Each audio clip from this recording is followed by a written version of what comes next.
Mari kita masuk ke studi kasus. Usaha angkutan Hudowo. Pemiliknya Pak Hudowo, usahanya jasa transportasi. Kita akan amati transaksi pertamanya selama bulan Oktober. Tujuannya, kita bisa melihat langsung bagaimana setiap transaksi mempengaruhi persamaan akuntansi, aktiva, utang, dan modal.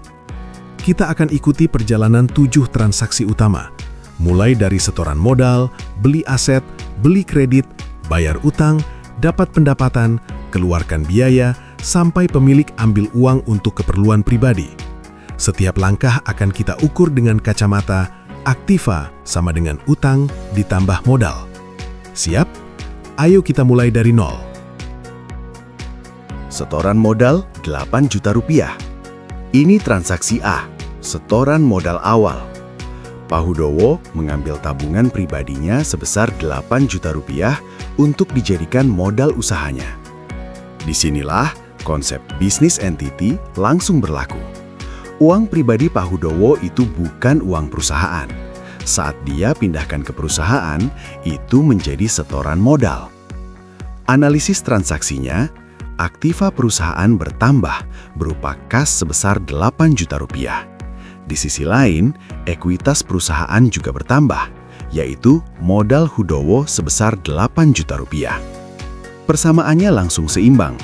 Kas 8 juta rupiah sama dengan modal Hudowo 8 juta rupiah. Harta rumah tangga Pak Hudowo nggak dicatat di sini. Perusahaannya adalah entitas yang berdiri sendiri. Status awalnya jelas. Perusahaan punya kas 8 juta rupiah dan pemilik punya klaim atas perusahaan itu sebesar 8 juta rupiah. Sekarang, perusahaan punya uang tunai. Uang itu mau dipakai buat apa? Transaksi B, pembelian kendaraan. Pak Hudowo beli sebuah kendaraan buat angkutan. Harganya 5 juta rupiah, dibayar tunai. Apa yang terjadi? Komposisi kekayaan perusahaan berubah. Satu jenis aktiva berkurang, yaitu kas, turun sebesar 5 juta rupiah.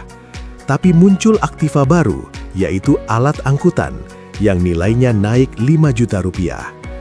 Perhatikan, total aktiva perusahaan tetap sama, 8 juta rupiah. Modal Hudowo juga nggak berubah, tetap 8 juta rupiah. Ini disebut substitusi aset. Bentuk kekayaan berubah dari uang tunai menjadi kendaraan, tapi total nilai kekayaan dan hak pemilik atasnya tetap sama. Persamaan akuntansinya tetap balance. Sekarang perusahaan punya kendaraan buat operasional, tapi kendaraan nggak bisa jalan tanpa bahan bakar. Nah, belinya gimana? Transaksi C, pembelian kredit. Perusahaan beli bensin dan oli senilai Rp385.000, tapi belum bayar. Beli sekarang, bayar nanti. Ini yang namanya transaksi kredit. Analisisnya, aktiva bertambah lagi. Kali ini berupa persediaan bensin dan oli senilai Rp385.000. Tapi, karena belum bayar, muncul kewajiban baru. Utang perusahaan bertambah, yaitu utang usaha sebesar Rp385.000. Sekarang lihat persamaannya. Total aktiva bertambah jadi Rp8.385.000 dari kas, alat angkutan, dan bensin dan oli. Di sisi kanan, ekuitas sekarang terdiri dari utang usaha Rp385.000 ditambah modal Hudowo Rp8 juta. Totalnya juga Rp8.385.000. Seimbang. Utang ini tentu saja harus dibayar. Bagaimana kalau dibayar sebagian? Transaksi D, pembayaran utang. Selama bulan itu, perusahaan bayar sebagian utangnya sebesar Rp250.000. Transaksi ini mengurangi dua hal sekaligus.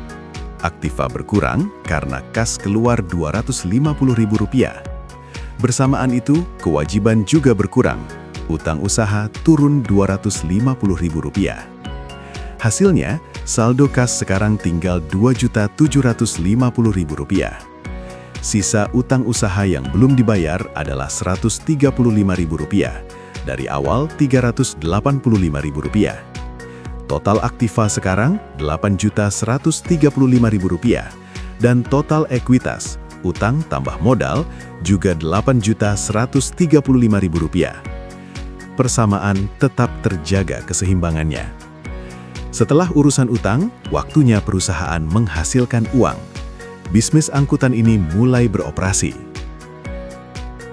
Transaksi E, pendapatan sewa angkutan. Inilah tujuan bisnis, menghasilkan uang. UA Hudowo dapat pendapatan sebesar Rp600.000 dari menyewakan angkutannya. Uniknya, penerimaannya campuran, Rp200.000 tunai dan Rp400.000 masih berupa tagihan atau kredit. Jadi, dua aktiva bertambah. Kas naik Rp200.000 dan muncul aktiva baru bernama piutang usaha, uang yang akan diterima dari pelanggan sebesar Rp400.000. Dari mana sumber pertambahan aktiva ini? Dari kegiatan operasi yang menguntungkan. Karena itu, modal Hudowo juga bertambah sebesar Rp600.000 yang dicatat melalui akun pendapatan.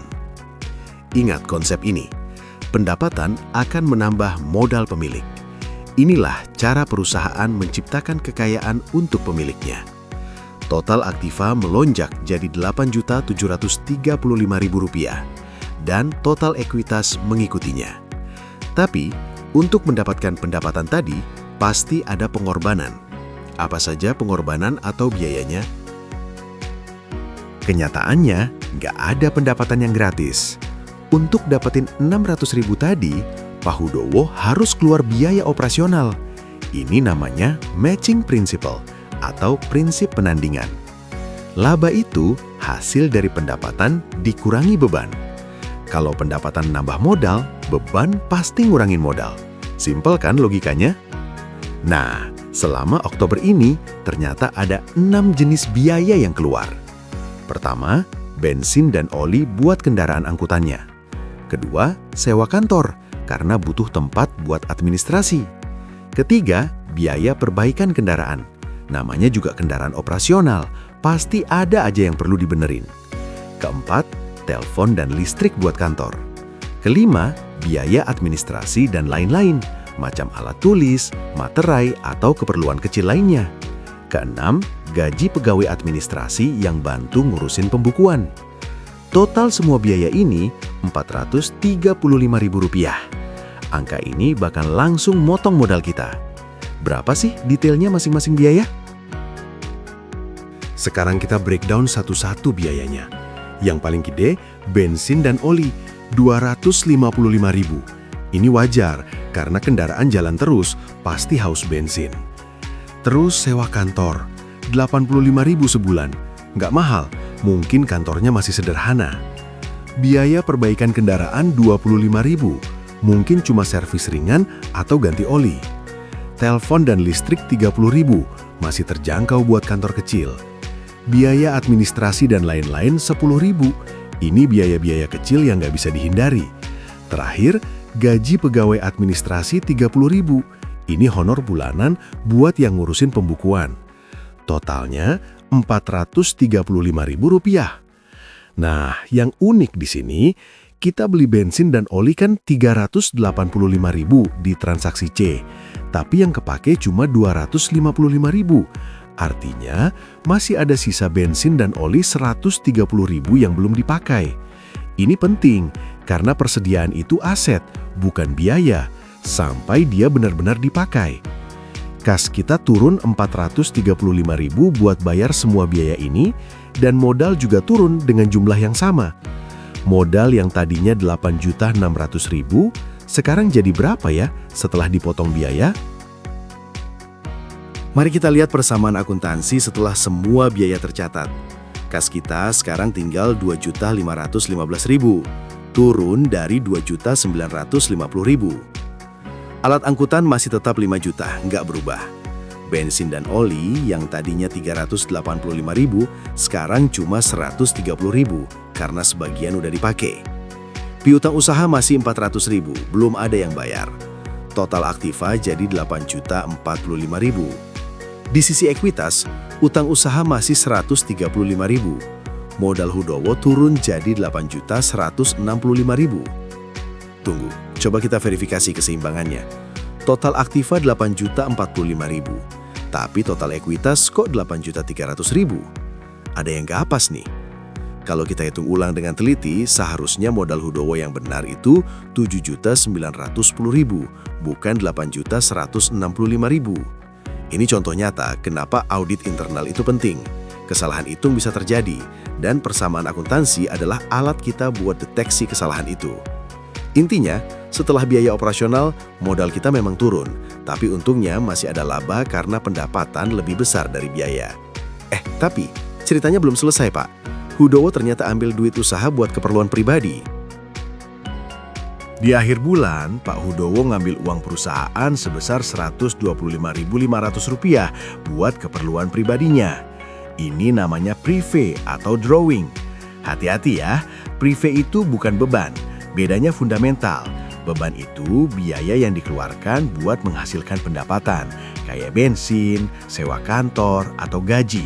Sedangkan prive itu penarikan dana oleh pemilik buat urusan pribadi dia. Nggak ada hubungannya sama operasional usaha. Tapi efeknya sama-sama ngurangin modal. Kas kita turun jadi 2.389.500. Modal Hudowo juga turun dengan jumlah yang sama, jadi 8.039.500. Konsep bisnis entity berlaku di sini. Uang perusahaan beda sama uang pribadi. Kalau pemilik mau ambil duit dari perusahaan, harus dicatat sebagai prive, bukan asal comot aja. Ini penting buat transparansi dan akuntabilitas. Bayangin kalau nggak dicatat, nanti dikira kas perusahaan hilang atau ada penyelewengan. Dengan pencatatan prive, jelas bahwa uang itu diambil pemilik dengan sepengetahuan sistem pembukuan. Total aktiva sekarang 7.919.500. Total ekuitas 8.174.500. Masih ada inkonsistensi dari perhitungan sebelumnya ya. Ini perlu koreksi. Tapi prinsipnya udah jelas. Prive mengurangi modal tapi bukan beban operasional. Setelah semua transaksi ini, gimana sih hasil akhirnya? Yuk kita rangkum perjalanan UA Hudowo selama Oktober. Dimulai dari setoran modal 8 juta, terus beli kendaraan 5 juta yang nggak ngubah total modal. Beli bensin kredit juga nggak ngaruh ke modal. Bayar utang sama aja, modal tetap. Baru pas dapat pendapatan 600.000, modal naik jadi 8.600.000. Terus turun lagi pas kena biaya operasional 435.000, jadi 8.165.000. Terakhir, dikurangin prive 125.500. Modal akhir jadi 8.039.500. Kalau kita hitung laba operasionalnya, pendapatan 600.000 dikurangi beban 435.000, hasilnya Rp165.000. Ini laba bersih bulan Oktober. Pertambahan modal bersihnya gimana? Modal awal 8 juta, ditambah laba 165.000, dikurangi prive 125.500. Jadinya modal akhir Rp8.039.500. Artinya modal bertambah Rp39.500 dalam sebulan. Meskipun gak banyak, tapi ini pertanda bagus. Perusahaan menguntungkan, ada laba, dan yang paling penting, persamaan akuntansi selalu seimbang di setiap transaksi.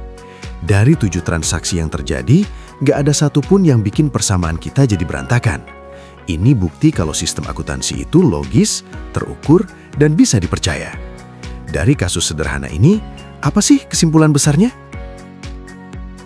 Sampai di sini, kita udah ngelewatin perjalanan panjang. Dari pertanyaan siapa yang kasih tahu kalau perusahaan bangkrut, sampai bukti nyata gimana persamaan akuntansi kerja di lapangan. Pertama, akuntansi itu benar-benar bahasa bisnis universal.